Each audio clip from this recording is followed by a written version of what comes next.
Here we find ourselves in a typical library. We might pick up a book, read it, and be a little confused. To understand it, we would identify broad literary features like foreshadowing and allegory, then move on to more detailed ones like alliteration and assonance.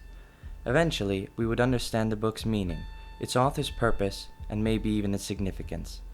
But what if we found ourselves in a completely different library, where stories were told with images instead of prose? How do we decipher such a story?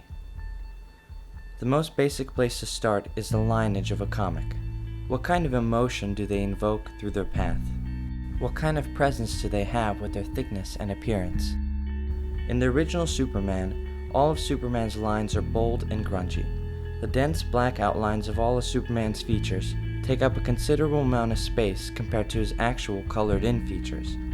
The lines themselves are strong, yet unclean. They do not have a smooth edge, and it feels as though they were stamped on. The lines drawn around Superman and other characters follow gradual curves.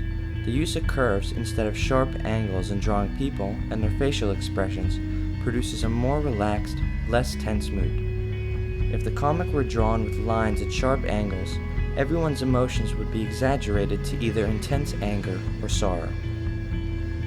Behind the easy-to-see characters are simple backgrounds. When Superman leaps through Metropolis, the reader isn't distracted by the background, and when Superman is talking with someone, behind him isn't something colorful, complicated, or amazing, just a bland, solid color. In this original Superman, the graphics tend to be simple and straightforward so that the reader may focus on the characters and their actions. From all this, we can deduce that Shuster's drawings are meant to narrate the story, but not to distract from the final moral of the story. It is this type of visual analysis that you, as a reader, need to use in order to attribute a comic style to the author's purpose.